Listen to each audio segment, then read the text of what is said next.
जो तुम्हारे पास 2 से लेकर 8 तक क्वेश्चन है उसमें कोई डाउट है तो भेज दो, जो पहले डिस्कस नहीं हो चुका, क्योंकि एक दो क्वेश्चन शायद डिस्कस हो गए थे इसमें से। जैसे थर्ड वाला डिस्कस हो गया था और सेकंड वाला भी डिस्कस हो गया था, अगर मुझे सही याद है तो। ठीक है, ध्रुव का है फोर्थ क्वेश्चन।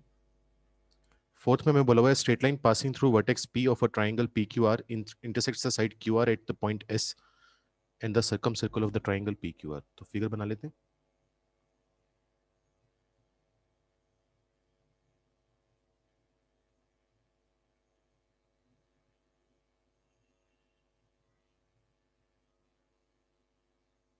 ऐसा सा हमारे पास एक ट्राइंगल होगा, ये वर्टेक्स पी है, यहाँ पर क्यू है और यहाँ पर आर है।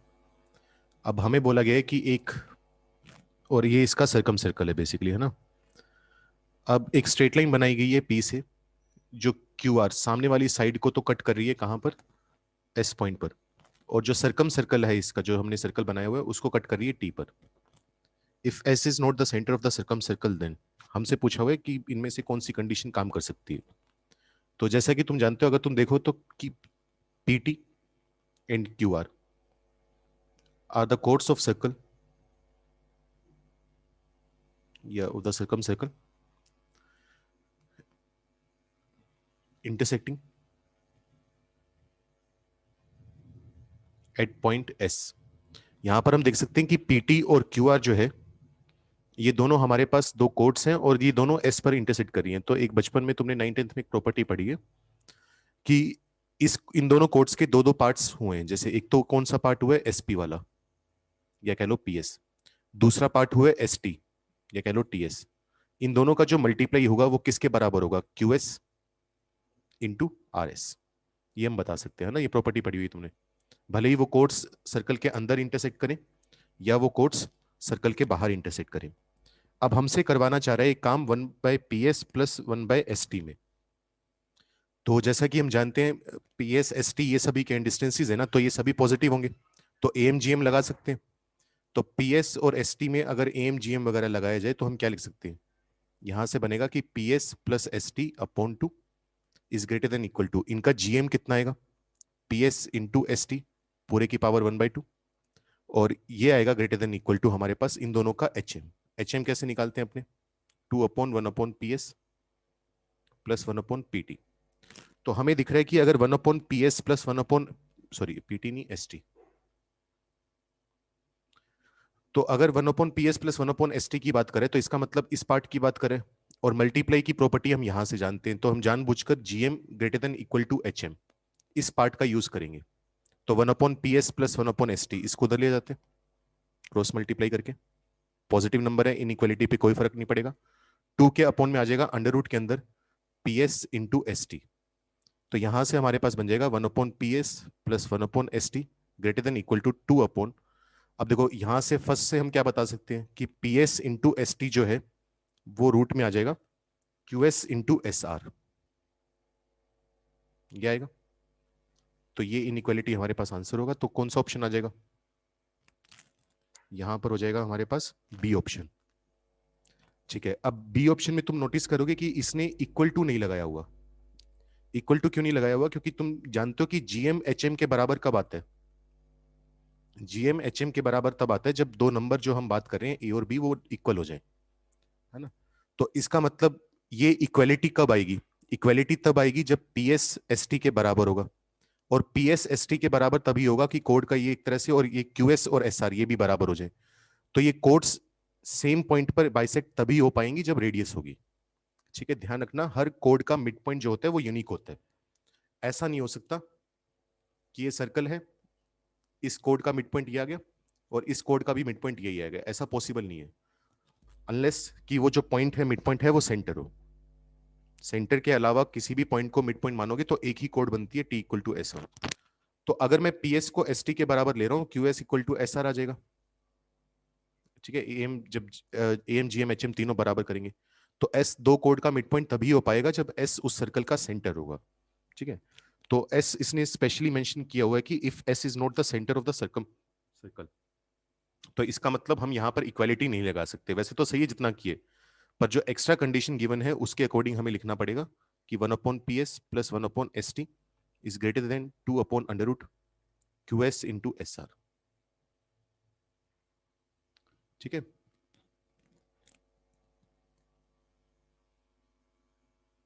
बाकी के ऑप्शंस चेक कर लोगे अपने आप, किसी को दिक्कत हो। रुद्र कह रहे हैं इनइक्वालिटी समझ नहीं आई थर्ड पार्ट। थर्ड पार्ट का क्या मतलब है भाई? अच्छा ये थर्ड स्टेप की बात कर रहे हैं। कुछ नहीं, AM greater than equal to GM greater than equal to HM लगाया जो तुमने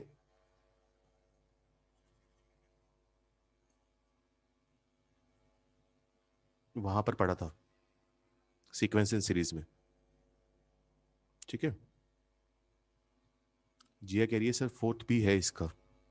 हाँ वो तो मैं कह रहा हूँ कि बाकी ऑप्शंस भी चेक करने पड़ेंगे। जैसे अगर बी ऑप्शन है तो ए तो पक्का नहीं होगा। अब सी और डी में से भी कोई आ सकता है, उसको भी चेक कर लेंगे। जैसे क्या चेक कर लेंगे, वो मैं सोचा था कि तुम खुद ही कर लोगे। जैसे QS और SR दो हिस्से हैं, हमें सी और डी में QR पर कमेंट करने है ना। तो QS और QR में अगर हम AMGM लगाएं तो मैं क्या लिख सकता हूँ, QS प्लस QR/2 जो होगा वो होगा ग्रेटर देन इनका जो मल्टीप्लाई है QS इंटू SR। QS और SR को अगर ऐड करेंगे तो क्या आ जाएगा, QR आ जाएगा। QR/2 आ जाएगा √ QS इंटू SR से बड़ा। ठीक है, या दूसरे शब्दों में बोले तो √ या एक मिनट रुको, इनके रेसिप्रोकल कर देते हैं। रेसिप्रोकल करेंगे तो 2/QR, ये छोटा आ जाएगा 1/√ QS इंटू SR से। जब रेसिप्रोकल लेते हैं तो इनइक्वालिटी रिवर्स हो जाती है। अब यहां पर हमें चाहिए 2/√ QS इंटू SR, तो ऊपर नीचे 2 से मल्टीप्लाई कर देंगे तो 4/QR छोटा आ जाएगा 2/√ QS इंटू SR से। तो देखो चेक करो, 1/PS प्लस 1/ST इससे बड़े, और ये राइट हैंड साइड में जो नंबर है वो किससे बड़े, 4/QR से। तो हमारा जो ये लेफ्ट हैंड साइड वाला नंबर है वो भी 4/QR से बड़ा आएगा। इसका मतलब जो डी वाली इनइक्वालिटी है वो भी सही है। ठीक है, वो मैं सोचा था कि तुम खुद कर लोगे इतना। तो कोई दिक्कत किसी को इसमें, जो भी फोर्थ क्वेश्चन डिस्कस किए? ठीक है, अब किसी का है एट्थ क्वेश्चन में बोला हुआ है L1 L2 दो लाइंस दी हुई है, where P is a real number and C is a circle।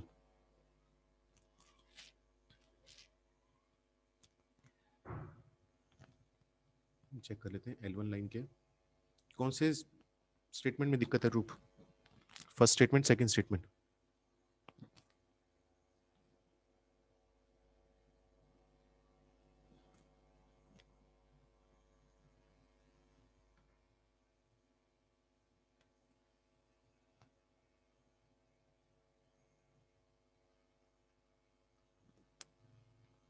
Second statement में, और सर्कल C है x² plus y² plus 6x minus 10y plus 30 equal to 0।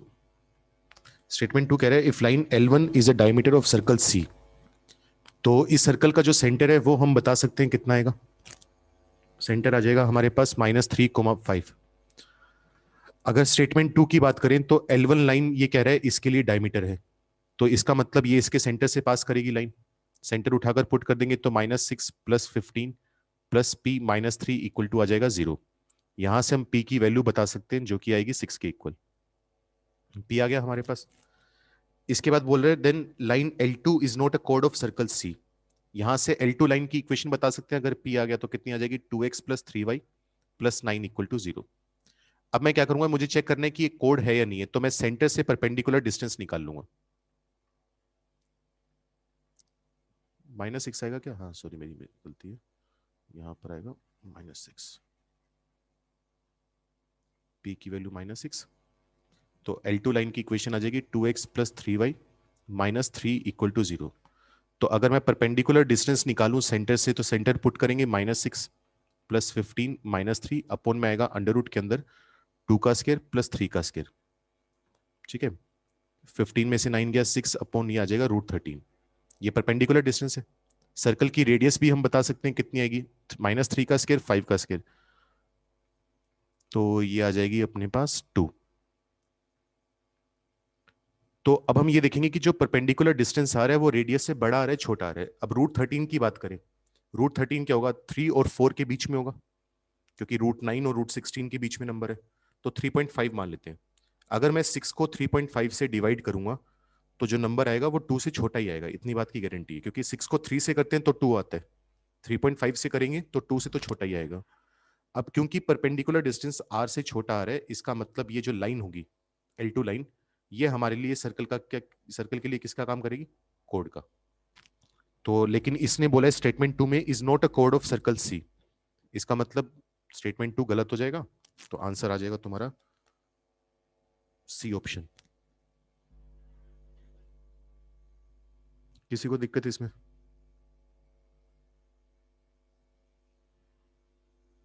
ध्रुव गुल कह रहे हैं दोनों लाइंस पैरेलल हैं। हाँ ठीक है, पैरेलल हैं, वो मैं मानता हूँ पैरेलल है, और उनके बीच में डिस्टेंस है 6/√13 का, जो कि रेडियस से बड़ा नहीं है। हाँ उससे भी कर सकते हो, सही कह रहे हो। जैसे ये सर्कल होगा, ये लाइन L1 है, डायमीटर है, अगर L1 और L2 के बीच में डिस्टेंस निकाला जाए तो वो आ रहा है 6/√13, C1 - C2/√a² + b²। तो ये जो डिस्टेंस है वो रेडियस से छोटा है, मतलब L2 लाइन इस सर्कल को ही कट करके जाएगी।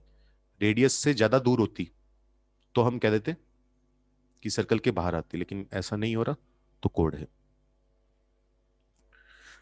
अब डिस्कस करें कॉम्प्रिहेंशन 5 to 7।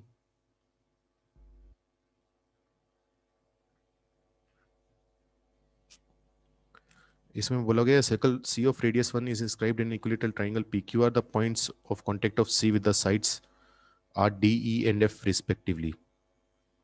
एक मिनट रुको, फिगर बनाने दो।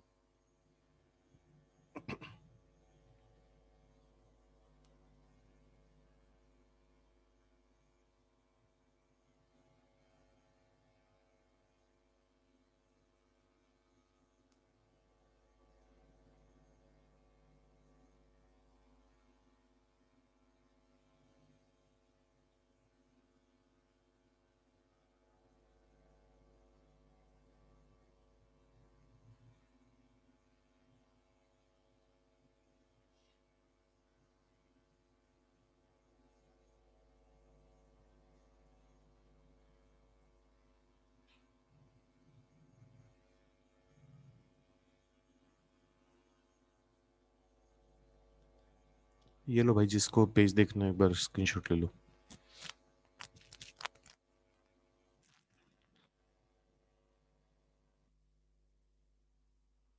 तो यहां पर बोला गया ट्राइंगल PQR है, ठीक है, मान लो इक्विलेटरल ट्राइंगल, हालांकि देखने में लग नहीं रहा वैसे तो, लेकिन जैसा भी है। PQ साइड को हमारा सर्कल टच कर रहा है D पर, जो QR साइड है उसको टच कर रहा है E पर, और PR साइड को टच कर रहा है F पर। The line PQ is given by the equation, PQ line की इक्वेशन अपने को गिवन है, कितनी गिवन है? √3x + y - 6 = 0। And the point D is, sorry, D point के कोऑर्डिनेट्स अपने को दिए हुए हैं 3√3/2, 3/2। Further, it is given that the origin and the center of C are on the same side of the line PQ। तो इस circle का जो सेंटर है उसको C मान लेते हैं, और बोला ही हुआ वैसे, और ओरिजिन दोनों PQ के एक तरफ ही हैं। एक मिनट को मुझे दोबारा क्वेश्चन देख लेना। और सर्कल की रेडियस दी हुई है 1, ठीक है। तो सबसे पहले तो हमें सर्कल की जो 5th क्वेश्चन है उसमें पूछा हुआ है the equation of circle C is. तो मान लो मैंने C और D को ज्वाइन कर दिया, तो मुझे पता है ये एंगल कितना बनेगा, 90 डिग्री बनेगा। तो 5th क्वेश्चन को करने का तरीका तो क्या होगा, PQ लाइन का जो स्लोप है वो हम जानते हैं कितना दिया हुआ है अपने को, ये दिया हुआ है -√3। तो अगर -1/m करें तो स्लोप ऑफ लाइन CD आ जाएगा, जो कि होगा 1/√3, ठीक है। अब जो CD लाइन है उसका स्लोप हमें पता है, CD लाइन पर एक D पॉइंट पता है जिसके कोऑर्डिनेट्स गिवन है, C और D के बीच में डिस्टेंस पता है हमें 1 है, पैरामेट्रिक कोऑर्डिनेट्स यूज कर सकते हैं। तो x को क्या लिख देंगे, x1, जिसका मतलब होगा 3√3/2 प्लस r यानी 1 ± 1 कोस थीटा। अगर टेन थीटा √1/√3 है तो थीटा कितना होगा, 30 डिग्री होगा, और कोस थीटा कितना हो जाएगा, √3/2, ये आ जाएगा।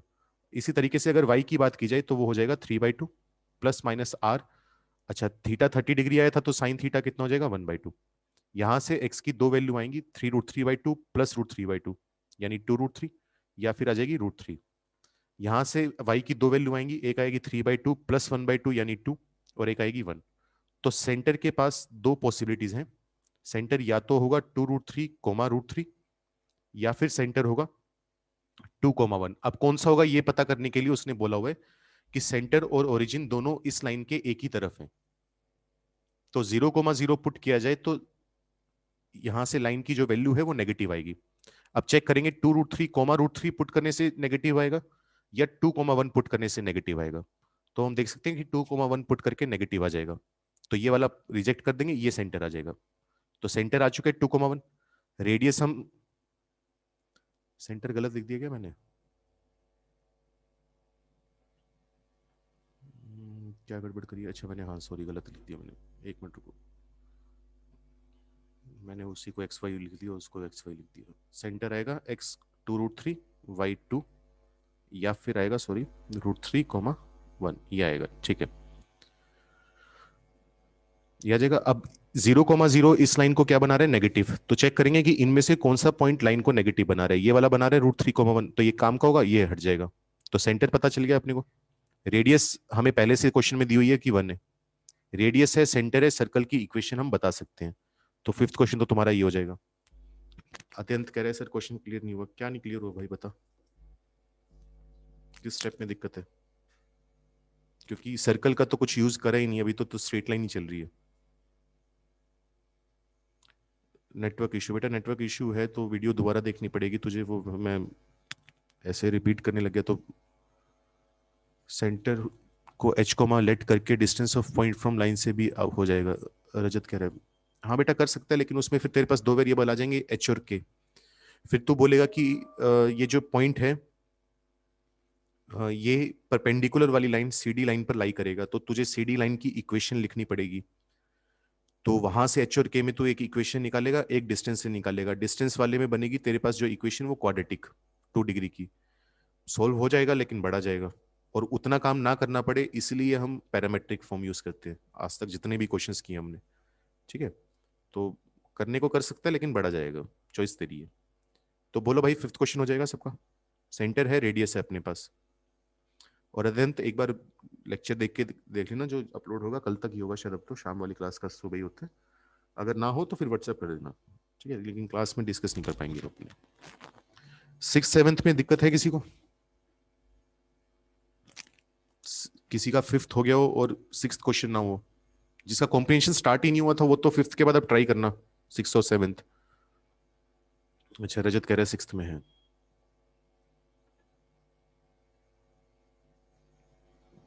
सिक्स्थ में बोला हुआ है पॉइंट्स E एंड F बताने हमें कितने होंगे। इसके देखो बच्चे कितने, इसके दो तरीके हो सकते हैं हमारे पास।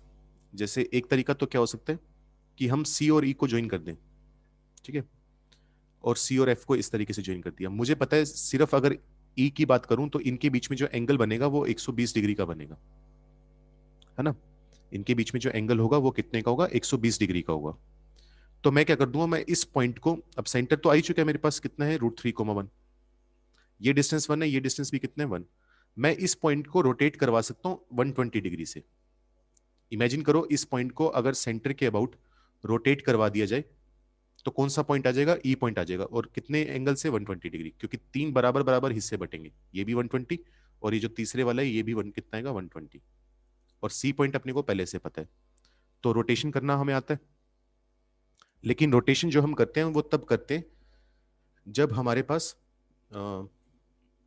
ओरिजिन के अबाउट रोटेट करा गया। लेकिन यहां पर किसके अबाउट रोटेट करा गया? √3,1 के अबाउट। तो इसको डायरेक्ट करने का भी एक तरीका होता है जो हम कॉम्प्लेक्स नंबर में पढ़ेंगे। जब कॉम्प्लेक्स नंबर चैप्टर पढ़ोगे तो वहां पर एक रोटेशन थ्योरम नाम की चीज आती है। उसमें हम यही करते हैं, उसमें एक कॉम्प्लेक्स नंबर को रोटेट करवाते हैं किसी पर्टिकुलर एंगल से। ठीक है, तो अब डायरेक्ट तो क्या ही लिखूं मैं, चलो मैं वैसे बता देता हूं। तो फिलहाल इसमें हमें क्या करना पड़ेगा? फिलहाल हमें पहले तो ओरिजिन शिफ्ट करना पड़ेगा। तो मेरा ओरिजिन है कहां पर? 0,0 पर। मैं अपना ओरिजिन शिफ्ट कर दूंगा √3,1। उससे होगा क्या? जो डी पॉइंट है, जो डी पॉइंट पहले 3√3/2, 3/2 था, अब वो भी शिफ्ट हो जाएगा। तो चेक करो, जब सेंटर को यहां पर लेकर गए हैं तो क्या किए, √3 ऐड करा और 1 ऐड करे, तो वैसा ही काम यहां पर हो जाएगा। तो कितना आ जाएगा, 5√3/2 कोमा 5/2। ये नए डी के कोऑर्डिनेट्स हो जाएंगे। ठीक है, अब इस पॉइंट को हम मतलब एक तरह से √3, 1 से हम आना चाहते हैं 0,0 पर। मैंने उल्टा लिख दिया, 1 मिनट रुको, सॉरी। हम क्या करना चाहते हैं, √3, 1 से आना चाहते हैं 0,0 पर, है ना। तो जो डी पॉइंट पहले हमारे पास 3√3/2, 3/2 था, अब वो कन्वर्ट हो जाएगा। यहां पर √3 माइनस हुए, वाई में 1 माइनस हुए, तो यहां पर भी सेम काम कर देंगे। √3 माइनस करेंगे तो आ जाएगा √3/2 और कोमा आ जाएगा 1/2। इतना काम हुआ। अब मुझे इसको रोटेट करना है 120 डिग्री से। 120 डिग्री से रोटेट करना तुम्हें आता है, वो टेबल बनानी आती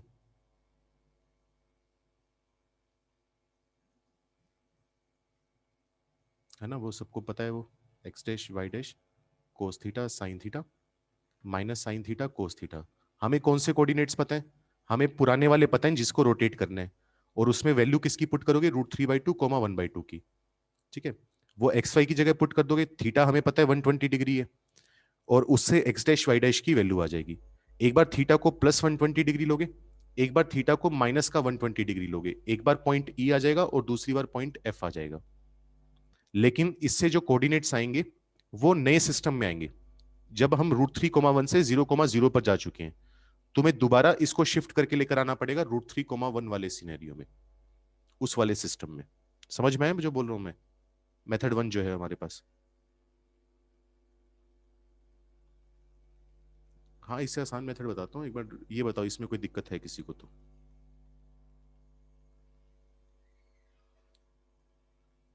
तो पहले हमने ओरिजिन शिफ्ट करा, जो नए कोऑर्डिनेट्स आए उसको रोटेट कर दिया 120 डिग्री से, उससे रोटेट किया हुआ पॉइंट आएगा, उसके बाद फिर हम शिफ्ट करवा देंगे। ठीक है, अभी जैसे हमने क्या किया था, √3 और 1 सब्ट्रैक्ट किया था, तो नए वाले निकालकर जब एक्स डैश वाई डैश आ जाएंगे तो दोबारा √3 और 1 ऐड कर देंगे। मैं कह रही है वॉइस थोड़ी दिक्कत आ रही है, सबको आ रही है भाई, महक को ही आ रही है?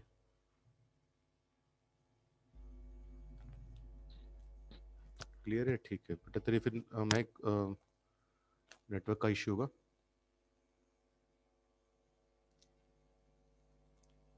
हाँ भाई बोलो, किसी को है तो दिक्कत। तो ये तो हुआ मेथड 1।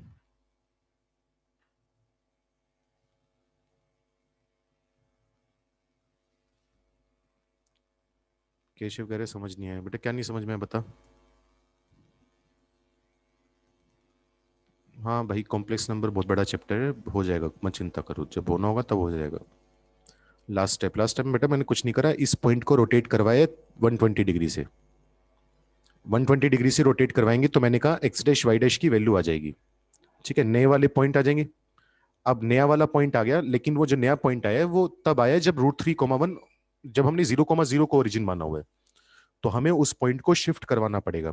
जैसे अभी हमने डी के लिए नया पॉइंट निकाला था, कैसे निकाला था, एक्स में से √3 माइनस किया था और वाई में 1 माइनस किया था। यहां पर क्या करेंगे, एक्स डैश वाई डैश आगे, ओरिजिनल वाला निकालने के लिए एक्स में √3 ऐड कर देंगे और वाई में 1 ऐड कर देंगे, तब जाकर एक्चुअल आंसर आएगा हमारे पास। ये बात बोली है मैंने, क्योंकि हमने जो पूरा काम किए सिस्टम शिफ्ट करवा कर किए, तो दोबारा उसी सिस्टम पर लाना पड़ेगा, तब जाकर क्वेश्चन हो पाएगा अपना। बस इस क्वेश्चन की अच्छी बात यह है कि इसमें तुम्हें बाकी कुछ मेहनत करने की जरूरत नहीं है, तुम्हारे पास डायरेक्ट आ गई है डी ई एफ, ई और एफ। तुम्हें पी क्यू आर निकालने की कोशिश नहीं करनी होगी यहाँ पर, उसके लिए मेहनत करने की जरूरत नहीं है तुम्हें।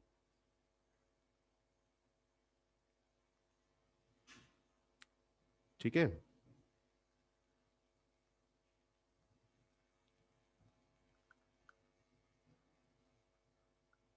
हाँ स्लोप से भी करते हैं, उससे भी करते हैं। मेथड 2 क्या हो सकता है, मेथड 2 ये हो सकता है कि तुम्हें इस लाइन का स्लोप तो पता ही है, जो पी क्यू लाइन है इसका स्लोप है -√3। अब ये वाली जो लाइन है वो कितना एंगल बना रही है, 60 डिग्री बना रही है। ये वाली लाइन इसके साथ भी कितना बना रही है, 60 डिग्री। 60 डिग्री, सारे एंगल 60 डिग्री है। तो मान लो क्यू आर लाइन का स्लोप m है और इसका स्लोप -√3 तो गिवन ही है, तो m1 - m2 upon 1 + m1 m2। इसका जो मोड आना चाहिए वो कितना आना चाहिए, 1060 डिग्री √3 आना चाहिए। यहां से जब तुम सोल्व करोगे, जैसे m + √3 का मोड जो है वो आ जाएगा √3 - 3m का मोड, प्लस माइनस से खोल लोगे, m + √3 कितना आ जाएगा, +- -√3 - 3m। ठीक है, m की यहां से दो वैल्यू आ जाएंगी, वो कितनी आएंगी, एक तो स्लोप आएगा हमारे पास 0 और दूसरा स्लोप आ जाएगा √3।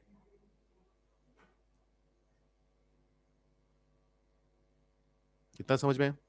ये जो स्लोप आ रही है किस किस के आ गई, एक तो क्यू आर लाइन का आ गया, एक पी आर लाइन का आ गया। इसका स्लोप 0 हो गया और इसका स्लोप कितना हो गया, √3। ठीक है, अब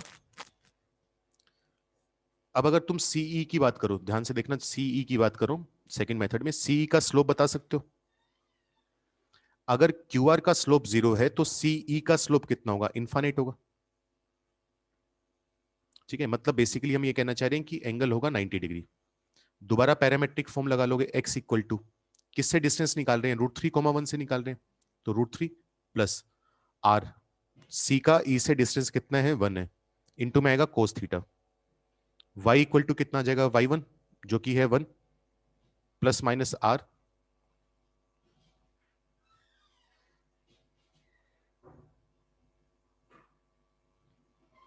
इंटू साइन थीटा यानी 1। तो यहां से x और y की जो वैल्यू आएगी वो कौन सा पॉइंट आ जाएगा, ई पॉइंट आ जाएगा। ऐसी अगर हमें पी आर का स्लोप पता है √3, तो सी एफ लाइन इसके परपेंडिकुलर है, उसका स्लोप भी बता सकते हैं। सी एफ लाइन का स्लोप आएगा अपने पास -1/√3। तो वहां से दोबारा पैरामेट्रिक फॉर्म लगा लोगे, x equal to √3, y equal to 1 +- r तो 1 ही है, कोस थीटा साइन थीटा की वैल्यू तुम निकाल सकते हो ट्राइंगल बनाकर।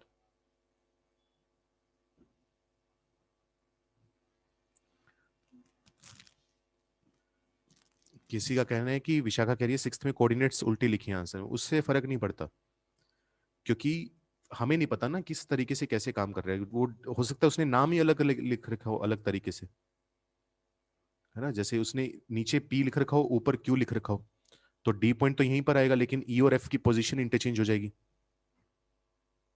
तो उसका फर्क नहीं पड़ता, वो जिस तरीके से तुम इन पॉइंट्स को नाम दोगे उस हिसाब से डी और एफ चेंज हो जाएंगे। वो हो सकता है कि हमने अलग तरीके से किया, उसने फिगर थोड़ी सी अलग बनाई हो,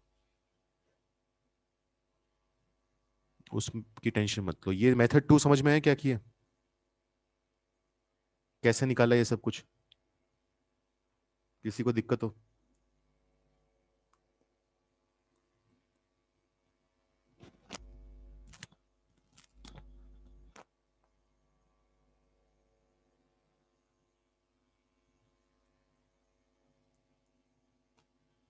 बोलो भाई जल्दी से अगर किसी को दिक्कत है तो। और सेवेंथ क्वेश्चन में हमें बोला गया है कि क्यू आर और आरपी साइड की, जिया कह रही है मेथड बना गया, मेथड 2 नहीं, मैं दोबारा बता देता हूँ। हमें ये पता था पी क्यू लाइन का स्लोप है -√3, हमें नहीं पता क्यू आर लाइन का स्लोप कितना है, हमने मान लिया m, लेकिन मुझे इतना जरूर पता है कि इन दोनों लाइंस के बीच में जो एंगल बन रहा है वो 60 डिग्री का बन रहा है, तो मैंने फॉर्मूला लगा दिया m1 - m2 upon 1 + m1 m2, इनका मोड इक्वल टू इनके बीच का एंगल 1060 डिग्री √3 आ जाएगा। मोड से सोल्व करेंगे तो m की दो वैल्यू आएंगी 0 और √3। तो ऐसी दो लाइनें जो इसके साथ 60 डिग्री एंगल बना रही हैं, एक क्यू आर लाइन एक पी आर लाइन, तो एक का स्लोप 0 आ गया, दूसरी का स्लोप √3 आ गया। ठीक है, अब मैंने कहा कि अगर मुझे क्यू आर का स्लोप पता है तो मुझे सीई का भी स्लोप पता है, क्योंकि दोनों लाइंस परपेंडिकुलर है, रेडियस और टेंजेंट। तो अगर क्यू आर का स्लोप 0 है तो सीई का स्लोप आएगा इनफाइनाइट, मतलब बेसिकली टेन थीटा इनफाइनाइट, तो एंगल हो जाएगा 90 डिग्री। अब ई पॉइंट जो है वो सी से कितने डिस्टेंस पर है, 1 यूनिट के डिस्टेंस पर है, क्योंकि रेडियस 1 है। फिक्स पॉइंट अपने को पता है √3, 1, पैरामेट्रिक फॉर्म लगा ली, x equal to x1 + -r कितना है 1, थीटा 90 डिग्री तो कोस थीटा 0, ऐसी y इक्वल टू y1 जो सेंटर का y कोऑर्डिनेट है 1 ± रेडियस 1 इंटू साइन थीटा यानी 90 डिग्री 1। तो सोल्व करेंगे x और y आ जाएगा, उससे ई पॉइंट आ जाएगा। इसी तरीके से अगर सी एफ के लिए काम करना हो, सी एफ का स्लोप भी हमें पता है क्योंकि पी आर का स्लोप पता है, दोबारा पैरामेट्रिक फॉर्म लगाई, वहां से एफ पॉइंट आ जाएगा। कर लोगे? किसी और को कुछ पूछना हो इसमें?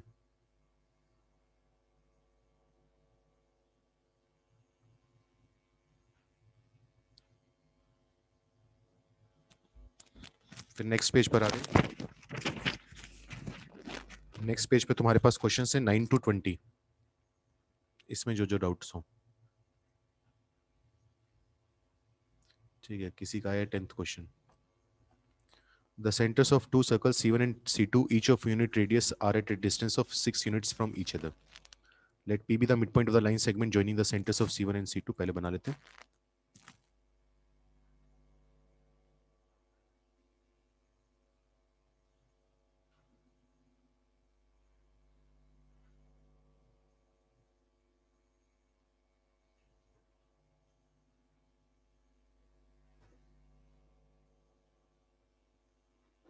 ये दो सर्कल हैं अपने पास। पहले सर्कल का सेंटर C1 है, दूसरे सर्कल का सेंटर C2 है। रेडियस दोनों की कितनी है? 1 1 है। और इनके सेंटर्स के बीच का जो डिस्टेंस है वो 6 है। Let P be the midpoint of the line segment joining the centers of C1 and C2 and C be a circle touching circles C1 and C2 externally. अब एक सर्कल है जो C1 और C2 को externally touch करता हुआ जा रहा है। If a common tangent to C1 and C passing through P is also common tangent to then the radius of the circle C is. तो फिगर तो ज्यादा बनवा रहा है। P पॉइंट मान लेते हैं 0,0। अगर टोटल डिस्टेंस 6 है तो ये वाला डिस्टेंस कितना आ जाएगा? 3 आ जाएगा। तो ये मान लेते हैं 3,0 और C1 हो जाएगा -3,0। रेडियस दोनों की 1 1 है ही। अब हमारे पास एक नया सर्कल आया, वो नया सर्कल इन दोनों को एक्सटर्नली टच करता हुआ जा रहा है।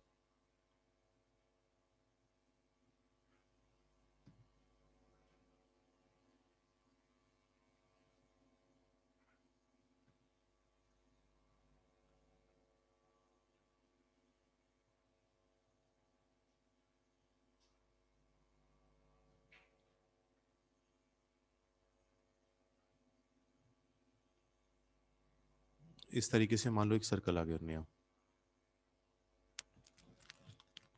Joining the center of C1, let's see with circle touching C1 and C2 externally for common tangent to C1 and C. अब इनका जो कॉमन टेंजेंट है, जैसे ये जो C1 वाला सर्कल जो है, तेजस कह रहा है ये सेटिस्फाई नहीं कर रहा। मतलब मैं समझा नहीं, सेटिस्फाई नहीं कर रहा। कौन किसको नहीं सेटिस्फाई कर रहा?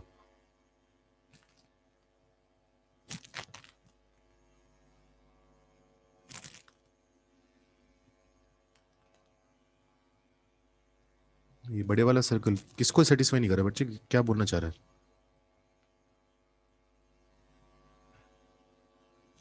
ये सर्कल रिक्वायर्ड कंडीशन को क्यों नहीं कर रहा सेटिस्फाई भाई?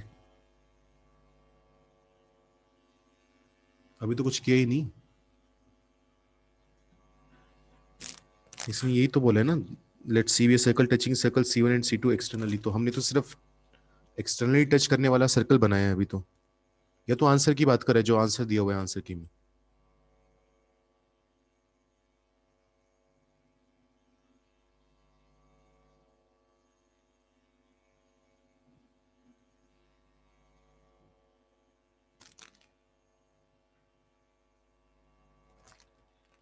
एक मिनट रुको, बनाने दे यार मुझे, फिगर बनाने दे मुझको। अब यहां से इनका एक कॉमन टेंजेंट आया। वो कॉमन टेंजेंट इस प्रकार आ रहा है कि इस तरीके से कि C1 और C का जो कॉमन टेंजेंट है वो C2 और C के लिए भी कॉमन टेंजेंट है।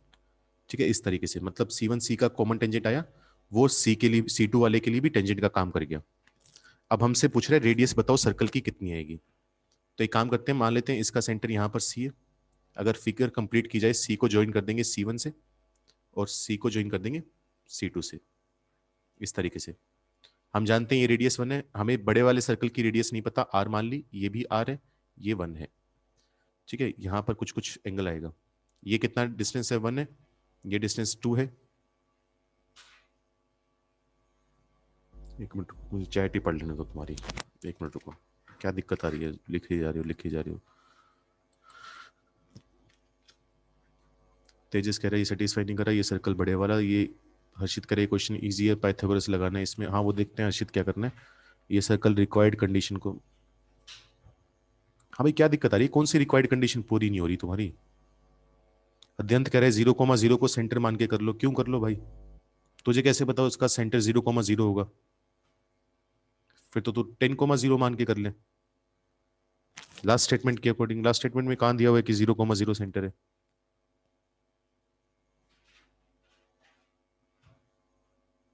तेजस कह रहे हैं C2 एंड सी के लिए तो कॉमन टेंजेंट कुछ अलग होगी, क्यों होगी भाई? ये जो लाइन बनाई है मैंने, ये C2 के लिए टेंजेंट है या नहीं है? ये सी के लिए भी टेंजेंट है, दोनों सर्कल के लिए टेंजेंट है, तो कॉमन टेंजेंट है, क्यों अलग होगी?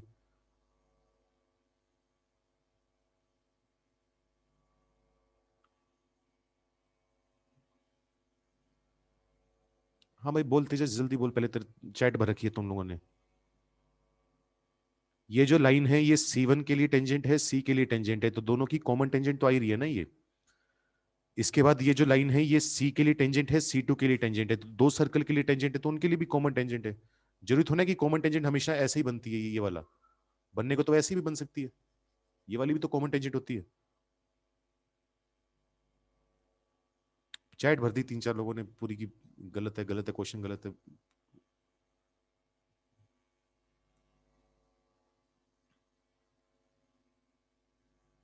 ठीक है, इतना हुआ, 2-1 है।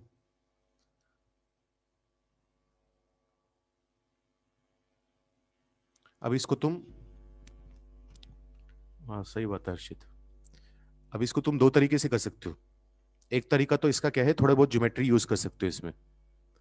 ठीक है, ज्योमेट्री, अगर जैसे ज्योमेट्री कैसे कह रहा हूं मैं, जो ज्योमेट्री बताता हूँ, जैसे अब या फिर एल्जेब्रिकली कर सकते हो, जैसे पी पॉइंट हमें पता है 0,0, इतनी सिमेट्री तो हम बता सकते हैं, हर तरीके से सिमेट्री है कि सी पॉइंट जो होगा वो पी पॉइंट के बिल्कुल ऊपर होगा।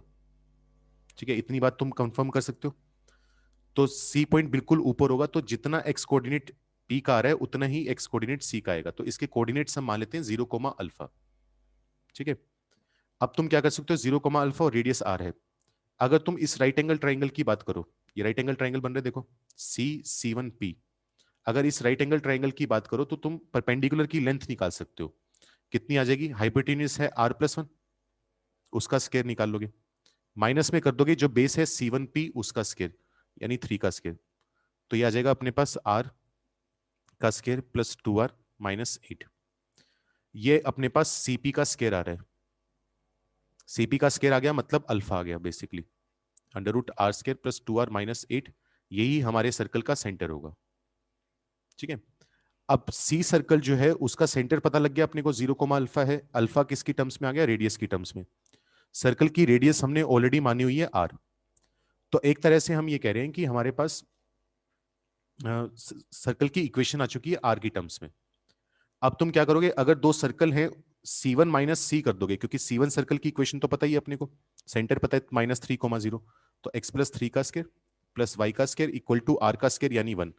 सर्कल C की इक्वेशन भी हम बता सकते हैं, x का square plus y minus alpha का square equal to R square. अगर तुम C1 में से C सब्ट्रैक्ट कर दो या C में से C1, तो कॉमन टेंजेंट की इक्वेशन आ जाएगी। बोलो सही बात है, क्योंकि यहां पर जो कॉमन टेंजेंट है वो रेडिकल एक्सिस वाला ही कॉमन टेंजेंट है, वो कितना आ जाएगा, C-C1 इक्वल टू 0।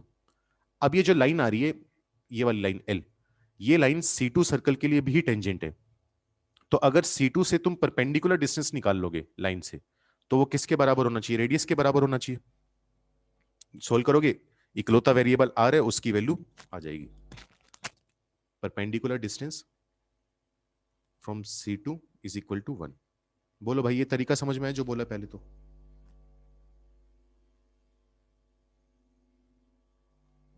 क्या किया इसमें, और सेंटर 0,0 नहीं मान लेना अपने आप, कुछ भी कर लिया।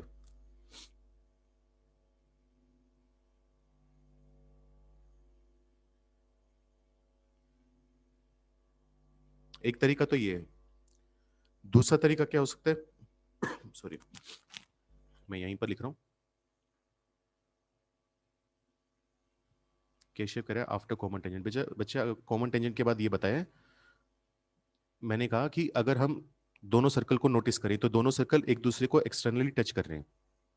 एक मिनट रुको,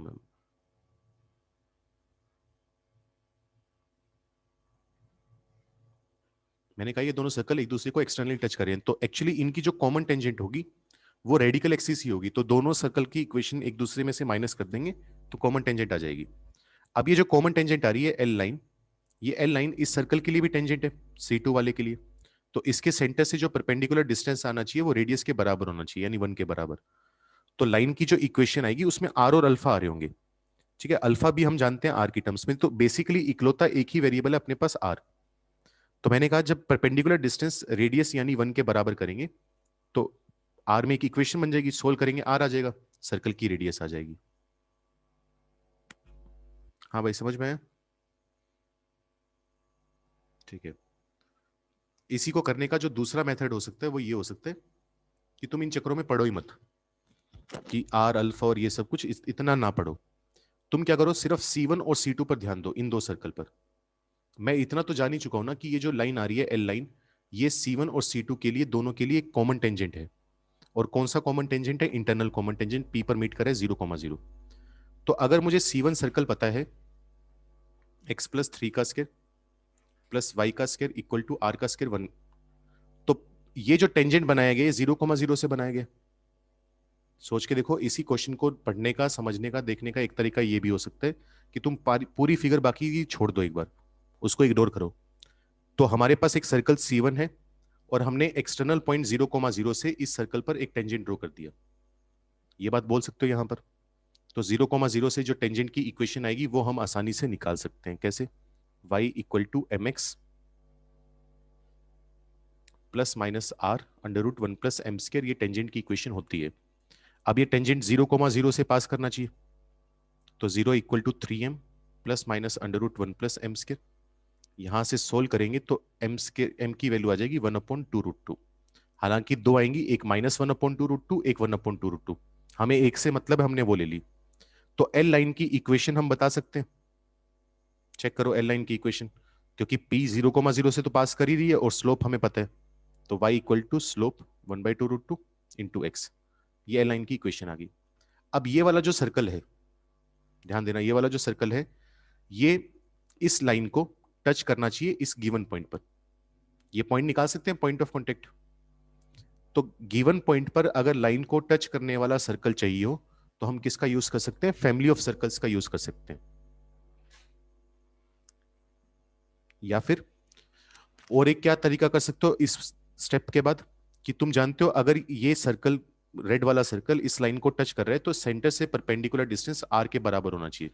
सेंटर हम जानते हैं इसका कितना है, 0, तो परपेंडिकुलर डिस्टेंस r 0, इसमें पुट करो, कितना आ जाएगा? अल्फा आ जाएगा। अपॉन में आएगा अंडर रूट के अंदर 1 प्लस एक्स का कोफिशिएंट कितना है 1/2√2, उसका स्केयर होगा 1/8।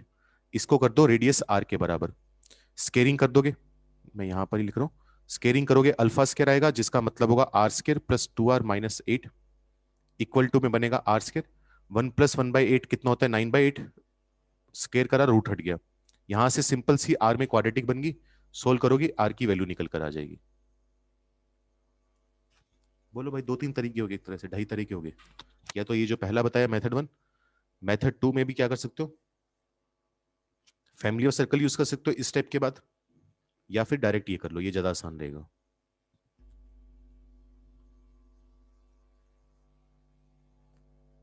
एक बात और, किसी किसी में मैं 2-3 मेथड बता देता हूँ या बीच में बोल देता हूँ, इसके बाद ये कर सकते हो वो कर सकते हो, उसमें ऐसा तो नहीं है ना कि कंफ्यूजन हो रहा हो कि बाद में पता ही ना चलता हो क्या करना है।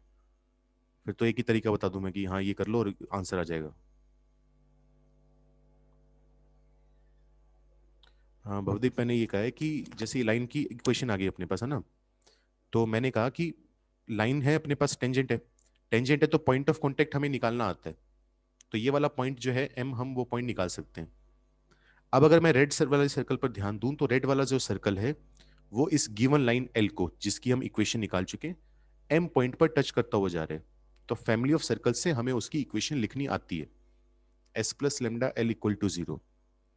वहां से सर्कल की इक्वेशन निकाल सकते हैं, फिर कंपेयर कर देंगे कोफिशिएंट वगैरह कि रेडियस उसकी इतनी आनी चाहिए या सेंटर का जो वाई कोऑर्डिनेट है वो इतना आना चाहिए, वहां से इक्वेशन आ जाएगी।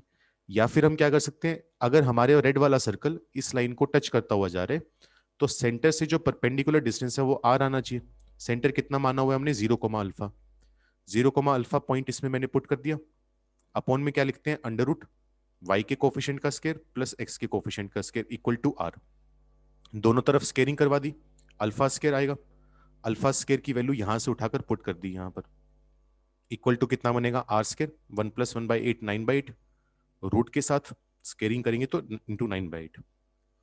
आर में हम देख सकते हैं क्वाड्रेटिक बन चुकी है, सोल्व करेंगे आर की वैल्यू आ जाएगी। अभी भी बताओ किसी को दिक्कत है तो। नहीं, नेक्स्ट क्वेश्चन पे तो जाते हैं, जो 9th है पहले इसमें बताओ, इसमें किसी को कुछ प्रॉब्लम हो।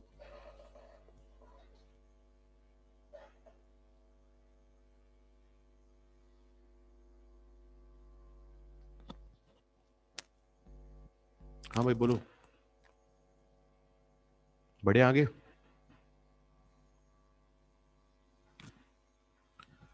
हर्षित का है 9th question. Tangents drawn from the point to the circle touch the circle at the points A and B. The equation of the circumcircle of triangle PAB। बच्चे ये तो बहुत ही चुन्नू सा सवाल है।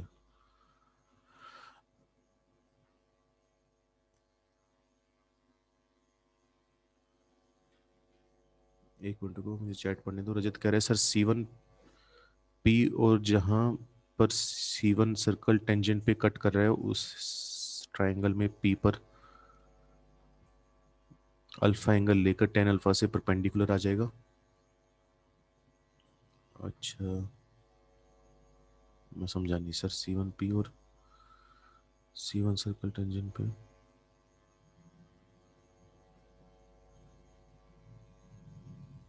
बात तो सही है भाई, तेरी भी बात सही है। हाँ बिल्कुल सही बात है रजत, ये भी कर सकता है, मैंने भी ध्यान नहीं दिया। ये सुन लो, जो लेकर रजत ने भी एक अच्छा तरीका बताया। ये देखो, ये कह रहा है कि जैसे ये ट्राइंगल है, पहले इस छोटे वाले ट्राइंगल पे ध्यान दो। ये जो छोटे वाला ट्राइंगल है C1M और P,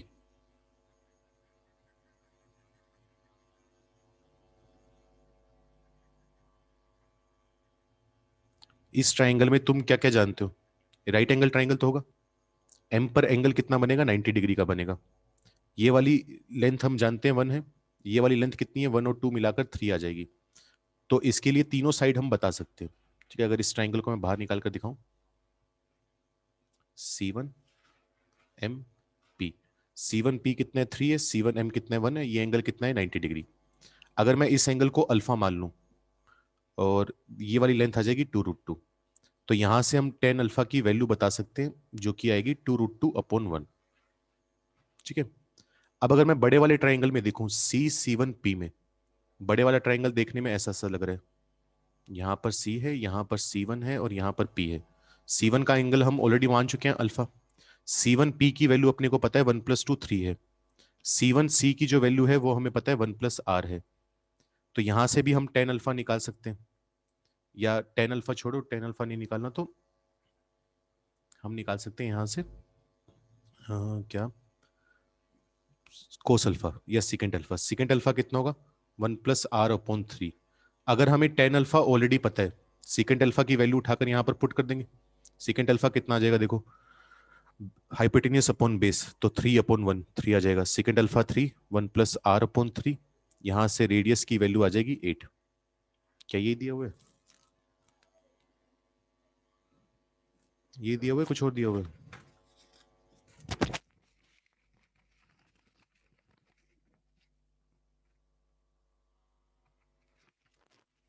या मैंने कोई कैलकुलेशन में मिस्टेक कर दी है? एक मिनट।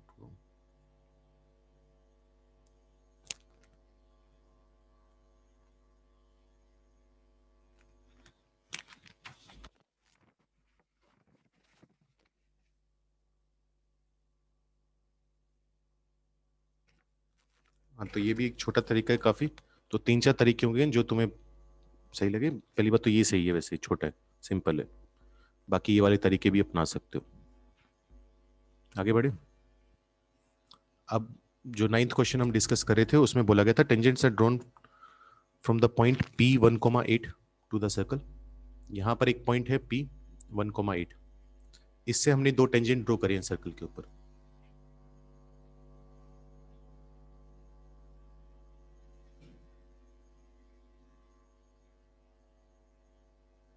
ये टेंजेंट आ गया अपने पास यहाँ, और ये टेंजेंट्स जो हैं ये सर्कल को टच कर रहे हैं ए पॉइंट पर और बी पॉइंट पर। बेसिकली ये पॉइंट ऑफ कॉन्टेक्ट है। अब हमें कहा गया है कि जो PAB जो ट्राइंगल बन रहा है, इसका सरकम सर्कल बताओ क्या होगा। तो मैं एक बार फिगर कंप्लीट कर लेता हूं, जो नॉर्मली हम हमेशा बनाते रहे हैं। हमेशा क्या करते हैं, इन सब चारों पॉइंट्स को ज्वाइन कर लेते हैं और इस सर्कल का जो सेंटर है उसको बोल देते हैं सी। अच्छा सोच के देखो, सी पॉइंट हम बता सकते हैं, सर्कल की इक्वेशन हमें पता है गिवन सर्कल की, वो है x square plus y square minus 6x minus 4y minus 11 equal to 0। तो इसका सेंटर हम बता सकते हैं वो आएगा 3,2। अब एक चीज सोच के देखो, मैं ये कह रहा हूं, जो मैं स्टेटमेंट बोल रहा हूं वो ध्यान से सुनना। अगर मैं एक ऐसा सर्कल बनाऊंगा जो पी ए और बी से पास कर रहा है, तो वो पक्की बात है सी से भी पास करेगा। ये बात समझते हो? सोच के देखो, जो सर्कल पी ए और बी से पास करेगा वो सी से भी पास करेगा, क्योंकि ये हमारे पास क्या बनते हैं, P A C B is a cyclic quadrilateral. इसके चारों वर्टेक्स एक ही सर्कल के ऊपर लाई करने वाले हैं। रीजन क्या है इसका? एंगल ए 90 डिग्री बनता है, रेडियस और टेंजेंट। एंगल बी भी कितना बनता है? 90 डिग्री, रेडियस और टेंजेंट। आमने सामने वाले एंगल्स का सम 180 डिग्री आ रहा है, तो साइक्लिक क्वाड्रिलेटरल होगा। तो चारों वर्टेक्स एक ही सर्कल पर होंगे। तो इसका मतलब जो पी ए बी का सर्कम सर्कल निकालना है, वो बेसिकली ये जो डॉटेड वाला मैंने बनाया हुआ है, ये वाला सर्कल ही निकालना है। अब सोच के देखो, पीसी इसके लिए डायमीटर होगा या नहीं होगा?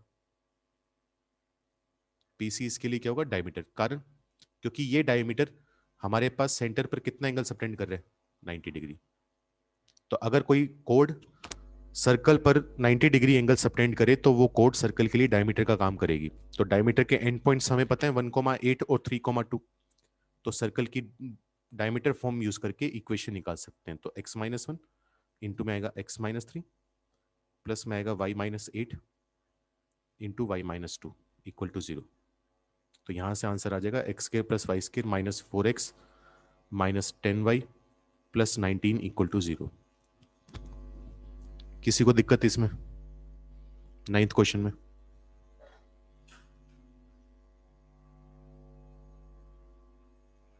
हाँ जी, इसके बाद 11th क्वेश्चन ही करेंगे। पहले 9th में बताओ, अगर किसी को कुछ भी डाउट रह रहा है, कुछ पूछना है तो।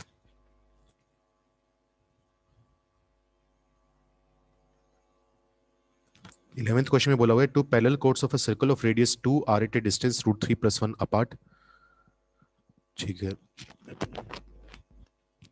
If the chords subtend at the centre. ठीक है, फिगर बना लेते हैं।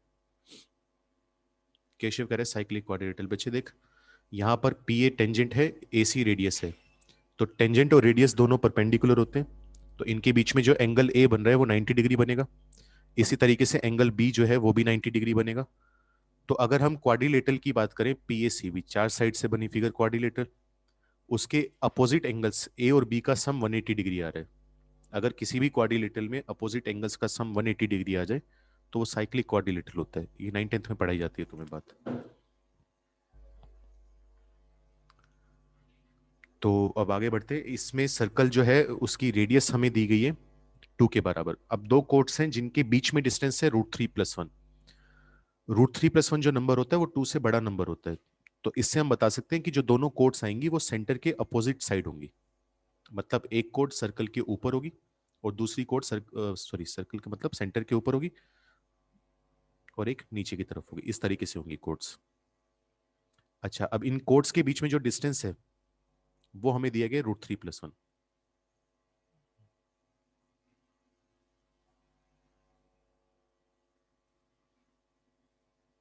ये टोटल डिस्टेंस √3 + 1 है। अब इसमें से बोला गया कि if the chords subtend at the centre angles of π/k and 2π/k। तो मैं काम करता हूँ, π/k वाला जो एंगल है, अपनी सहूलियत के लिए बार बार लिखना ना पड़े, उसको 2θ बोल लो। तो इनमें से एक कोड है जो सेंटर पर कितना एंगल सबटेंड कर रही है। जैसे अगर मैं इस तरीके से फिगर कंप्लीट करूं, ये जुड़ेगा और यहां पर ये जुड़ेगा, यहां पर ये जाएगा और ये आएगा। तो कोड्स को नाम दे लेते हैं। ये कोड है नीचे वाली ए बी और ऊपर वाली जो कोड है वो सी डी है। तो ए बी कोड सर्कल के सेंटर पर कितना एंगल सबटेंड करिए? 2θ यानी π/k। तो ये एंगल थीटा बच जाएगा और ये एंगल भी कितना बचेगा? थीटा। ठीक है, जो दूसरी कोड है सी डी, वो एंगल सबटेंड करिए 2π/k।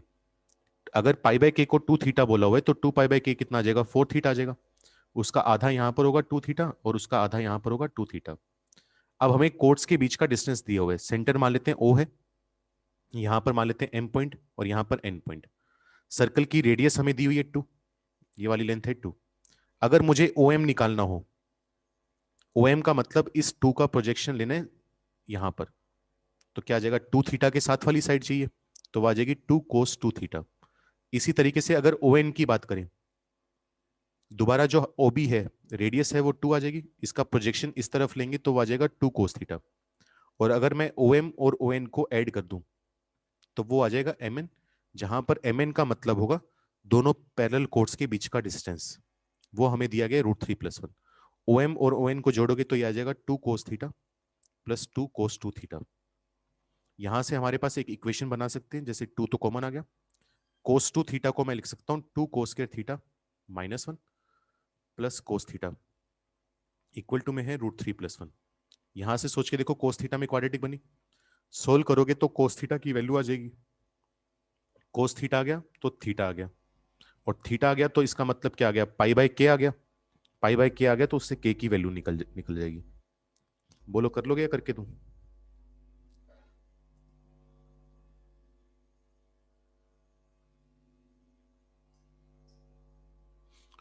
ध्रुव कह रहा है सीडी फॉर्मूला, सीडी फॉर्मूला मतलब बच्चे कोस सी प्लस कोस डी का फॉर्मूला लगाना चाह रहे हैं, उससे अच्छा नहीं बनेगा, क्योंकि उससे क्या होगा तेरा, मैं थोड़ा साफ साफ लिख देता हूँ बता के बाद में समझ में भी आ जाए तुम्हें, कोई बात नहीं, रिपीट कर रहा हूँ मैं, नहीं तो बाद में। यहां पर क्या है, मैंने कहा ओ एम का मतलब है 2 कोस 2 थीटा, ओ एन का मतलब है 2 कोस थीटा, इन दोनों को ऐड करेंगे तो एम एन कोट्स के बीच का डिस्टेंस आ जाएगा √3+1। यहां से अगर मैं 2 कॉमन ले लूं, कोस 2 थीटा होगा, उसका फॉर्मूला हम जानते हैं 2 कोस के थीटा -1 प्लस में कोस थीटा है, इक्वल टू में आएगा √3+1/2। यहां से सोल्व करेंगे तो 2 कोस के थीटा प्लस कोस थीटा, ये अपॉन में 2 नहीं आएगा, मतलब ये वाला 2 नहीं आएगा, और इसको इधर लेकर आएंगे तो ये बन जाएगा माइनस का √3/2 और -1 और -1/2 प्लस का 3/2 इक्वल टू 0। तो ये क्वाड्रेटिक इक्वेशन बन गई। तो मैंने कहा अगर इसको सोल्व करेंगे तो कोस थीटा की वैल्यू आ जाएगी, कोस थीटा आ गया तो क्या आ जाएगा, थीटा आ जाएगा। थीटा हमने कितना माना हुआ है, π/2 के, तो थीटा अगर हमें पता है तो π/2 के आ गया, वहां से के की वैल्यू आ जाएगी। ध्रुव कह रहा है कि मैं कंपेयर कर लूंगा, बच्चे वो प्रॉपर तरीका नहीं हुआ, वो तेरी किस्मत पे डिपेंड करेगा कि अगर तेरी किस्मत अच्छी है और मैच कर गया तो कर गया, अगर कंपेयर ही करने तो फिर तू कंपेयर यहीं से कर ले। अगर वो करना ही है अपने को तो थीटा यहीं से मान सकते हैं। थीटा कितना हो जाएगा मुझे दिख रहा है, थीटा आ जाएगा कितना, 30 डिग्री आ जाएगा, यानी π/6 मैं यहीं से बता सकता हूँ, क्योंकि कोस 30 डिग्री कितना होगा, 1/2 होगा, 1/2 इंटू 2 करेंगे तो 1 आ जाएगा। अच्छा, थीटा 30 डिग्री है तो 2 थीटा कितना होगा, 60 डिग्री, कोस 60 डिग्री √3/2 होता है, इंटू 2 करेंगे तो √3 आ जाएगा। वो तो मुझे यहीं से दिख रहा है कि थीटा इक्वल टू π/6 सेटिस्फाई कर देगा, है ना। तो सीडी वाला फॉर्मूला लगाने की भी जरूरत नहीं है, लेकिन वो प्रॉपर तरीका नहीं हुआ, दिख रहा है, बाकी कोई दिक्कत नहीं है ऐसी। पेपर में आ गया तो बिल्कुल करो वो काम, लेकिन वो ऐसा है ना कि अगर मान ले कुछ और वैल्यू आ गई तो हमें इक्वेशन सोल्व करनी भी आनी चाहिए ना। पेपर में करो कोई दिक्कत नहीं, पेपर में बल्कि करना ही यही है, पेपर में अगर पूरी इक्वेशन सोल्व कर रहे हो तो गलत कर रहे हो, क्योंकि इतना टाइम नहीं है, लेकिन जब बुकलेट करो तो फिर पूरी इक्वेशन सोल्व करके देखो, क्योंकि कभी कभी ऐसा हो सकता है कि जैसे मान लो मैं तुम्हें बोल दूं 2 cos 2 theta plus 2 cos theta equal to √5 आ गया, या कुछ √3 आ गया, अब नहीं दिख रहा कि कौन सा एंगल सेटिस्फाई कर रहा है, तो इतनी स्पीड भी हमारी होनी चाहिए ना कि हम उस टाइम इक्वेशन सोल्व कर लें, या हमें इक्वेशन सोल्व करनी आनी चाहिए कि हाँ इस तरीके से कोस 2 थीटा को तोड़ेंगे और फिर सोल्व करेंगे। तो प्रॉपर तरीका भी पता होना चाहिए, जुगाड़ तो चलते रहता है, जुगाड़ का तो कोई वो नहीं है। जुगाड़ का तो ऐसा है कि ऑप्शन भी दिए होंगे तुम्हें, तो यहाँ पर तो फिर भी हमने रैंडम तुक्का मारा था, π/6 सेटिस्फाई कर गया, वहां पर तो जो एंगल दिए होंगे वो पुट कर करके भी देख सकते हैं, लेकिन फिर भी ढंग से। इसके बाद बोलो कौन सा डाउट है। विशाखा कह रही है 13th क्वेश्चन, यहां पर बोला गया the straight line divides the circular region into 2 parts. ठीक है, एक मिनट, ये सर्कल आया, ये हमारे पास लाइन एल आ गई। सर्कल की इक्वेशन लिख लेते हैं, क्या दी हुई है, x² + y² less than equal to 6। तो इसका मतलब ये एक सर्कल होगा जिसका सेंटर तो होगा 0,0, रेडियस होगी √6 और लेस देन इक्वल टू 6 का मतलब इस सर्कल का इंटीरियर पार्ट आ गया।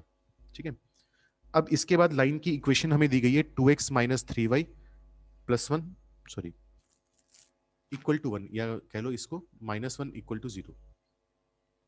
अब ये कह रहा है इसने दो पार्ट्स में डिवाइड करा, एक सर्कल, एक लाइन के ऊपर और सर्कल के अंदर वाला पार्ट, एक इसके नीचे वाला पार्ट, बेसिकली जिसको हम बोलते हैं सेगमेंट्स। तो दो सेगमेंट आ गए, एक मेजर सेगमेंट आ गया, एक माइनर सेगमेंट आ गया। अब इसने हमें अलग अलग पॉइंट्स दिए हुए हैं, जैसे पहला पॉइंट है 2,3/4, इसके बाद एक है 5/2, 3/4, फिर है 1/4 -1/4, और लास्ट में है 1/8, 1/4। अब हमसे पूछे the number of points in S lying inside the smaller part is. तो पहली बात तो हमें ऐसे पॉइंट चाहिए जो सर्कल के अंदर लाई करें। तो मैं जैसे पहले क्या करूंगा, 2,3/4, ये वाला पॉइंट उठाकर सर्कल में पुट कर दूंगा। अगर उसके लिए S1 नेगेटिव आ गया तो काम का पॉइंट है। ऐसे ही सेकंड पॉइंट के लिए चेक करूंगा, थर्ड के लिए, फोर्थ के लिए, जिसके लिए भी S1 ग्रेटर देन 0 आ गया वो पॉइंट हम रिजेक्ट कर देंगे, मतलब वो पॉइंट सर्कल के बाहर जा चुका है, पहली बात। अब हमें किस में चाहिए, स्मॉलर पार्ट में चाहिए। तो हमेशा ध्यान रखना कि जो सेंटर होता है वो हमेशा मेजर सेगमेंट में होता है, माइनर सेगमेंट में कभी भी नहीं होता। तो 0,0 जो है वो इस लाइन को क्या बना रहा है, नेगेटिव बना रहा है, -1। तो इस तरफ लाइन जो लाइन करेंगे स्मॉलर पार्ट में यानी स्मॉलर सेगमेंट में, वो सारे पॉइंट्स इस लाइन को क्या बनाएंगे, पॉजिटिव, क्योंकि 0,0 लाइन को नेगेटिव बना रहे। ये 0,0 और हमारे पॉइंट्स अपोजिट साइड होंगे, तो अगर ओरिजिन नेगेटिव बना रहे तो ये क्या बनाएंगे, पॉजिटिव। तो इसका मतलब ये सारे पॉइंट्स वो पॉइंट्स काम के होंगे जो सर्कल को तो बनाएंगे नेगेटिव और लाइन को बनाएंगे पॉजिटिव। तो जो जो पॉइंट इस कंडीशन को सेटिस्फाई कर दे दोनों को साइमल्टेनियसली, वो हमारे काम का होगा। जैसे मैं एक सेटिस्फाई करवा के दिखा देता हूँ। 2,3/4 को जब सर्कल में पुट करोगे कितना बनेगा, x का स्क्वायर 4, y का स्क्वायर 9/16 -6। हमें देखने से पता चल रहा है नेगेटिव नंबर आ रहे हैं। अगर इसी पॉइंट को लाइन में पुट करेंगे तो 2x यानी 4, 3y का मतलब होगा माइनस का 9/4 आ जाएगा, -1। चेक करो पॉजिटिव आ रहे हैं नेगेटिव आ रहे हैं, इसको हम देख के बता सकते हैं पॉजिटिव आ रहे हैं। तो सर्कल हमें नेगेटिव चाहिए था, आ रहे, लाइन में पॉजिटिव चाहिए था, वो भी आ रहे, मतलब ये वाला पॉइंट काम का होगा। जैसे अगर मैं 1/8, 1/4 की बात करूं, 1/8, 1/4 को सर्कल में पुट करेंगे तो x का स्क्वायर, y का स्क्वायर, -6। देख के बता सकते हैं बहुत ही छोटा नंबर है, नेगेटिव बन रहे हैं। अगर मैं इसको लाइन में पुट करूंगा तो 2x का मतलब 1/4, 3y का मतलब होगा माइनस का 3/4 -1। ये हम बता सकते हैं नेगेटिव आ रहे हैं। तो सर्कल वाली कंडीशन तो पूरी होगी नेगेटिव वाली, लेकिन लाइन हमें बनानी थी पॉजिटिव, आ रही है नेगेटिव, तो ये पॉइंट किसी काम का नहीं होगा। ऐसे ही बीच वाले दो पॉइंट भी चेक कर लोगे।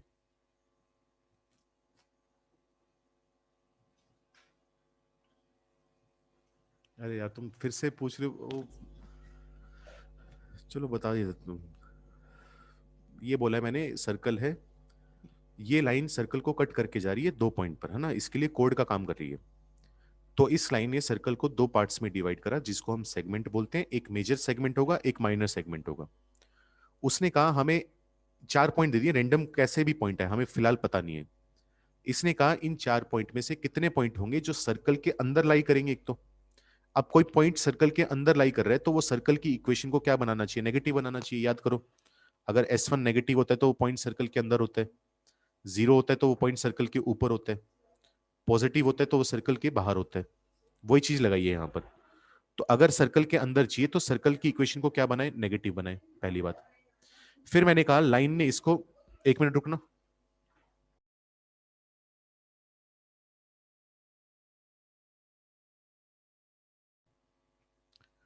फिर मैंने कहा कि इसने बोला हुआ है कि हमें स्मॉलर पार्ट में चाहिए, तो दो सेगमेंट बन रहे हैं, मेजर और माइनर। हमेशा ध्यान रखना सेंटर जो होता है वो मेजर सेगमेंट में लाई करता है। तो मैंने देखा कि 0,0 अगर लाइन में पुट करेंगे तो 0 -0 -1 क्या आ रहा है, -1, नेगेटिव आ रहा है। अगर 0,0 इस लाइन को नेगेटिव बना रहे तो अपोजिट साइड लाई करने वाले जो पॉइंट्स हैं यानी माइनर सेगमेंट वाले जो पॉइंट्स हैं वो इसको पॉजिटिव बनाएंगे। तो हम एक एक करके पॉइंट चेक करेंगे जो सर्कल को नेगेटिव और लाइन को पॉजिटिव, दोनों कंडीशन सेटिस्फाई होंगी तो पॉइंट काम का होगा। अगर एक भी कंडीशन फेल होगी तो पॉइंट रिजेक्ट हो जाएगा। तो दो पॉइंट मैंने चेक करके दिखा दिए, ये काम का है, ये नहीं है, बाकी दो तुम खुद चेक कर लोगे। ठीक है।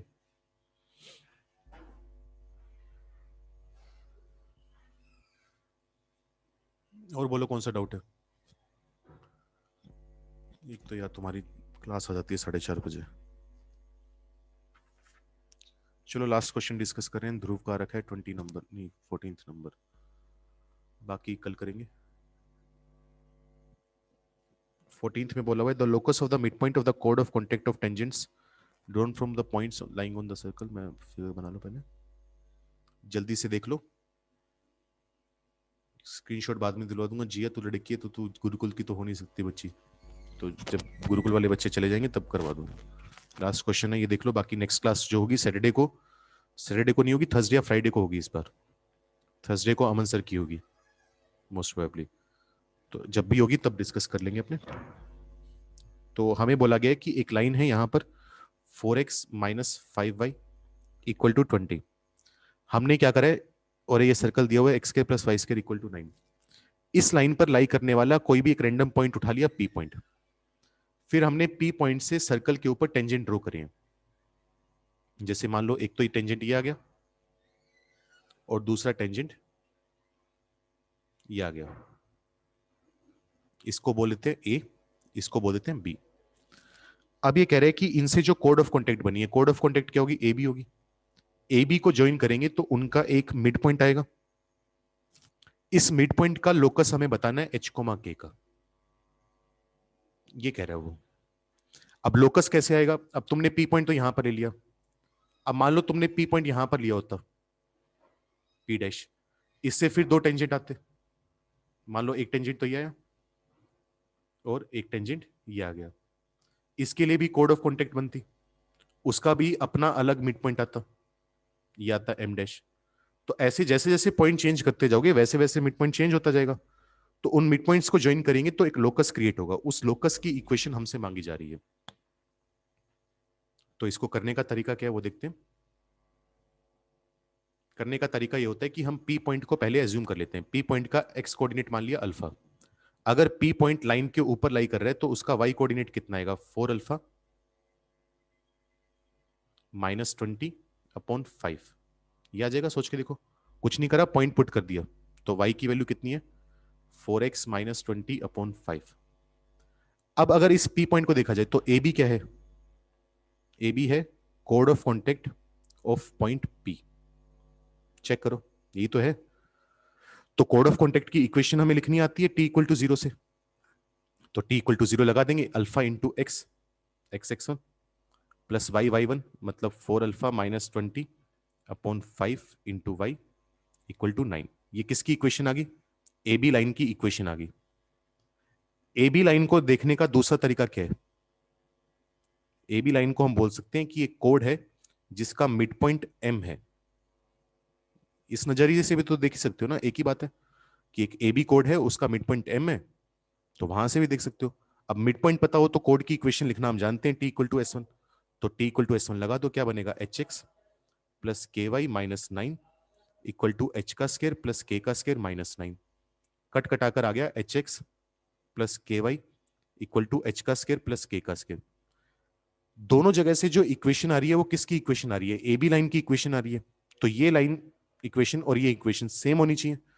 तो सेम होने का मतलब क्या है, इनके कोफिशिएंट कंपेयर करवा दोगे। x का कोफिशिएंट ऊपर अल्फा है, नीचे h है। एक मिनट रुकना यार, एक मिनट रुको, एक मिनट रुको बच्चों, मैं थोड़ा एक दो बच्चों को थोड़ा मैनर सिखाया हूँ।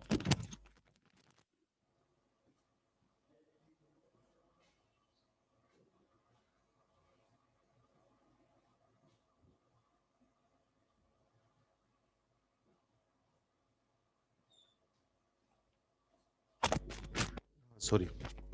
तो कोफिशिएंट कंपेयर करेंगे तो x का कोफिशिएंट ये आएगा, y का कोफिशिएंट कंपेयर करेंगे तो 4 अल्फा माइनस 20/5, यहां से y का कोफिशिएंट है k इक्वल टू में आ जाएगा 9/h का स्केयर प्लस k का स्केयर। तो एक इक्वेशन तो ये बनेगी अपने पास, दूसरी इक्वेशन बनेगी अपने पास ये। एक जगह से अल्फा की वैल्यू उठाकर दूसरी जगह पर पुट कर देना, आंसर आ जाएगा। बोलो कर लोगे,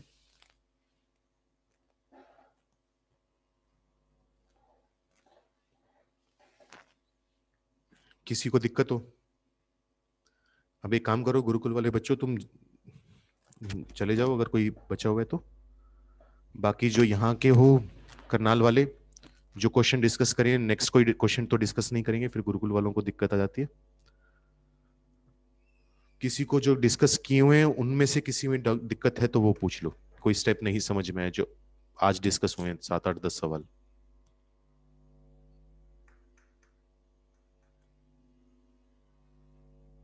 केशव कह रहे सेकंड इक्वेशन बता दो। बच्चे कुछ नहीं करा, सेकंड इक्वेशन क्या है, मैंने कहा ए बी को मैं इस तरीके से भी तो देख सकता हूँ ना कि एक कोड है जिसका मिड पॉइंट एम है, ये बात बोल ही सकता हूँ, एम हमने मिड पॉइंट ही माना हुआ है। अगर हमें कोड का मिड पॉइंट पता हो तो हम T equal to S one मान लेंगे, T equal to S one से उसकी इक्वेशन बता सकते हैं। तो मिड पॉइंट एच को के टी लिखने का तरीका क्या होता है, h x plus k y minus nine. S one का मतलब होता है एच के पुट करना, -9 से -9 कट गया, इक्वेशन आ गई। ठीक है, और फिर मैंने कहा कि दोनों सेम लाइन की इक्वेशन है तो कोफिशिएंट्स कंपेयर कर देंगे।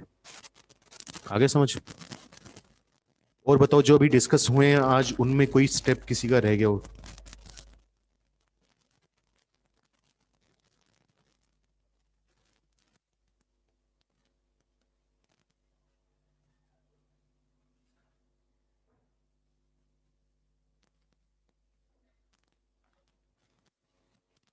जा सकते हैं जिनका नहीं है, हाँ बच्चे बिल्कुल जा सकते हो। ये तो वैसे ही है कि अब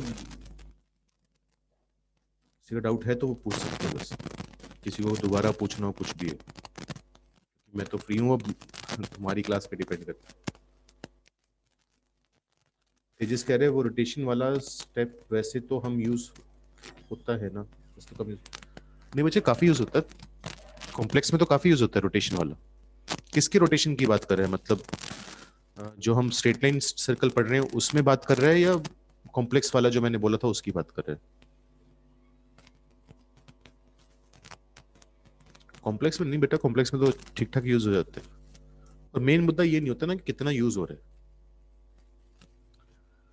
क्योंकि मेन मुद्दा ये होता है कि जैसे तुम्हारा एक सवाल आना है, अब तो हालांकि थोड़ा जब से ये मेंस एडवांस की अगर बात करें, एडवांस में एक सवाल आना है मान ले, ठीक है, तो अब वो सब सवाल मान ले रोटेशन पर ही आ गया, तो तेरे लिए तो सबसे इंपॉर्टेंट टॉपिक ही वो था।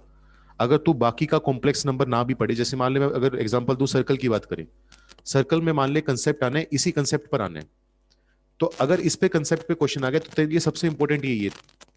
अगर इसके अलावा तू कुछ भी ना पढ़े सर्कल में, रेडिकल एक्सिस, ऑर्थोगोनल सर्कल और ये वो पता नहीं नॉर्मल की इक्वेशन, तो कोई फर्क नहीं पड़ता, है ना, लेकिन वो तुझे पता नहीं कि किस पर सवाल आना है। तो हम ये नहीं कह सकते कि अगर बुकलेट में इस टॉपिक के 4 सवाल हैं, किसी टॉपिक के 20 सवाल हैं, तो 20 वाला ज्यादा इंपॉर्टेंट है, 4 वाला कम इंपॉर्टेंट है, क्योंकि हमें नहीं पता हमारी किस्मत कैसे काम करने वाली है, क्या क्वेश्चन आने वाला है। आने के चांसेस उतने ही हैं जितने उसके हैं, ठीक है, बल्कि अगर अब जैसे कुछ ऐसे सवाल हैं जो बहुत ही आसान है, जैसे टेंजेंट निकालने का, नॉर्मल निकालने का, वो तो आईआईटी पूछने भी नहीं वाला ना। और अगर मेंस की बात करें तो मेंस के तो आजकल अब बहुत ही अजीब सा चीज हो रखी है, क्योंकि अब 16 या 14 पेपर होते हैं हर साल, तो कोई हिसाब ही नहीं। अब जैसे मैं 2019 के पेपर्स एनालाइज कर रहा था, 2019 में 16 शिफ्ट्स में पेपर हुआ था, 16 पेपर हुए थे जनवरी और अप्रैल का मिला के। उसमें एक पेपर ऐसा था जिसके सीक्वेंस एंड सीरीज में 4 सवाल थे, अगर मुझे सही याद आ रहे तो, एक ही पेपर में 4 सवाल थे 25 में से, अगर थोड़ा मुझे ज्यादा भी याद आ रहा होगा तो मिनिमम 3 तो थे ही थे। तो अगर 25 में से 4 सवाल आ रहे हैं सीक्वेंस सीरीज, मतलब एक चैप्टर में से 16% सिलेबस, 16% पेपर आ गया, 15 16%, जो कि बहुत बड़ी बात है। तो जिसके हिस्से में वो पेपर आया होगा उसके लिए तो सीक्वेंस सीरीज बहुत इंपॉर्टेंट हो गया, इंटीग्रेशन से ज्यादा इंपॉर्टेंट हो गया। लेकिन कुछ पेपर ऐसे भी रहे थे जिसमें एक भी क्वेश्चन नहीं आया, तो उनके लिए किसी काम का नहीं है। तो हमें हर टॉपिक को उतनी तवज्जो से पढ़ना है जितना बाकी टॉपिक्स है, चैप्टर्स भी उतनी इंपॉर्टेंस है और टॉपिक भी, कि आजकल तो मेंस में कुछ भी हो रहा है, एडवांस में तो फिर भी थोड़ा बहुत फिक्स रहता है कि लगभग लगभग इतनी वेटेज है हर चैप्टर की। तो ये गलती से भी मत सोचना कि इस टॉपिक के 2 सवाल हैं, फैमिली ऑफ सर्कल पे 4 सवाल हैं पूरी बुकलेट में, तो इतना इंपॉर्टेंट नहीं है, छोड़ के चले जाओ। अगर वही आ गए तो पूरा चैप्टर जो तुम कर रहे हो, बुकलेट कर रहे हो, सारी व्यर्थ है वो, मिट्टी बराबर है वो। ठीक है, अब विशाखा ने कहा है सर फोर्थ क्वेश्चन का कोई और मेथड से नहीं हो सकता, फोर्थ क्वेश्चन कहाँ पर है? नहीं बच्चे, फोर्थ क्वेश्चन किसी और मेथड से तो नहीं मुझे लग रहा, क्योंकि ये वाली तो यूज करनी ही पड़ेगी अपने को।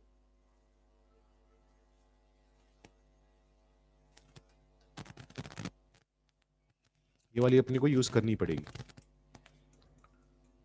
मत्था मुत्था मार के निकाल सकते हैं लेकिन वो उतना अच्छा नहीं होगा फिर, ये मतलब थोड़ा स्ट्रेट फॉरवर्ड है। हर्षित करे जैसे मैथ्स में कोऑर्डिनेट एडवांस के लिए इंपॉर्टेंट है। नहीं बेटा, एडवांस में सब कुछ इंपॉर्टेंट है। एडवांस में तू ज्यादा कह नहीं सकता, तो पैटर्न ऑब्जर्व कर सकता है कि हाँ पिछले 4 सालों में किससे सवाल पूछा गया, लेकिन तू फिक्स नहीं कह सकता कि कहाँ से आ जाएगा। हो सकता है कि पूरी कोऑर्डिनेट में से कुछ ना पूछे, पैराबोला का एक भी सवाल ना आए और एलिप्स पर कॉम्बिनेशन बना कर दे दे। मुझे याद है 2011 में जब मैंने जिस साल मैंने पेपर दिया था, उस साल आईआईटी में आया था, हाइपरबोला पर आया था अगर मुझे सही याद आ रहा है तो, बाकी अब तो भूल गया हूं मैं ज्यादा। तो हाइपरबोला पर कॉम्प्रिहेंशन आ गया था और ज्यादा बाकी चीजों पे सवाल नहीं आए थे। तो कुछ नहीं पता आईआईटी क्या पूछ लेगा, हर चीज को ढंग से पढ़ो। ध्रुव कह रहे हैं फोर्थ में लेट करके, लेट क्या करेगा बच्चे इसमें, कि जो आंसर दिया वो सही दिया हो ये लेट कर लेंगे। Let B option is correct, since B option is correct hence true, hence proved. Values let करके हाँ बच्चे कर सकते हैं, लेकिन वैल्यू लेट करके दिक्कत ही होती है ना। जैसे मैं तुझे कहूँ,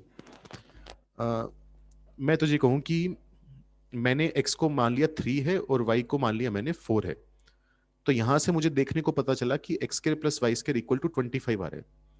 अब मैं इसको देखकर ये बोल दूं कि हर x और y के लिए कि मैं कोई भी x और y मान लूं, उनके स्क्वायर का सम 25 आएगा, दुनिया के कोई भी नंबर मान लूं, तो वो गलत हो जाएगा ना। क्योंकि जो पर्टिकुलर सिनेरियो मैंने लिया, जो मैंने लेट किया, उसके लिए ये इक्वेशन सेटिस्फाई हो रही है।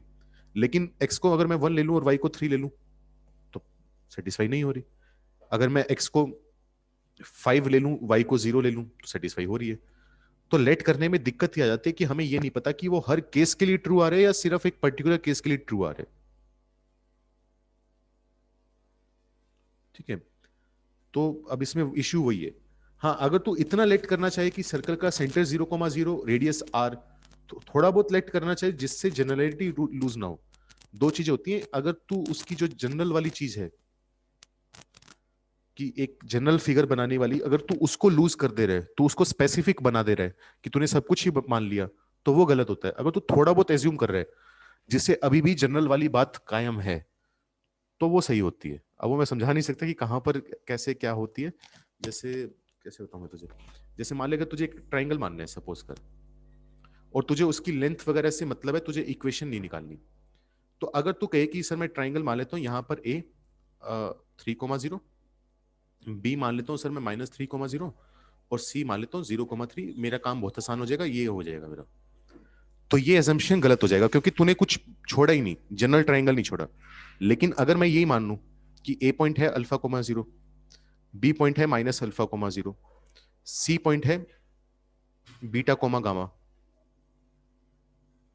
तो इसको मानने में कोई दिक्कत नहीं है।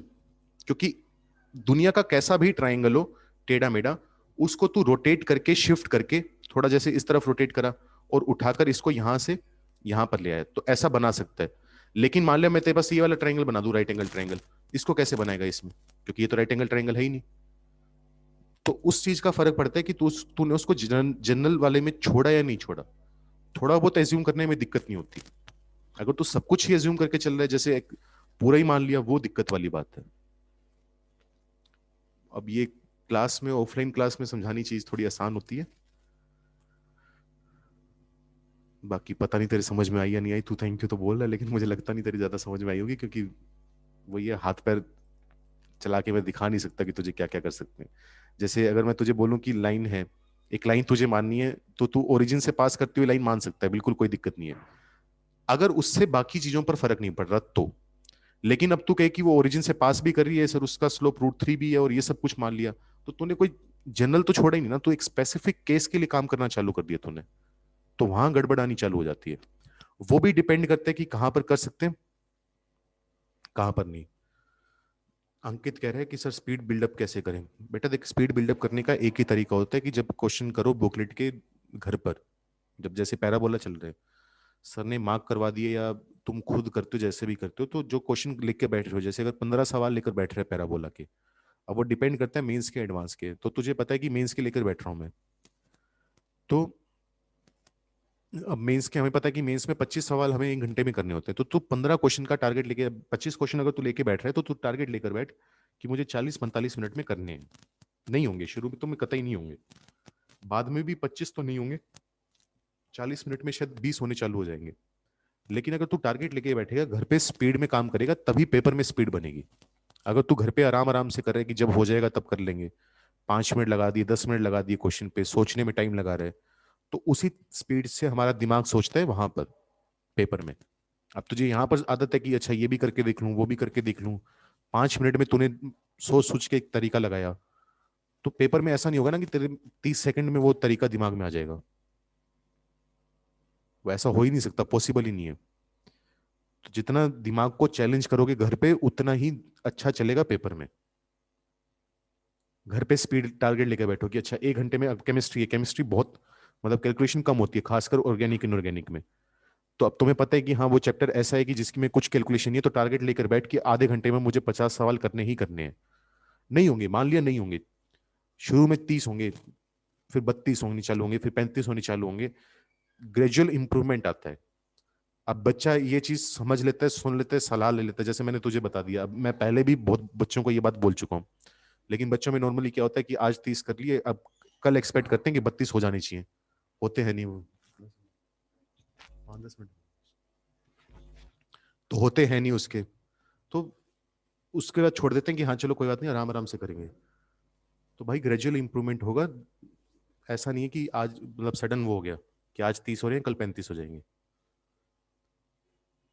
तो तरीका तो यही है, बाकी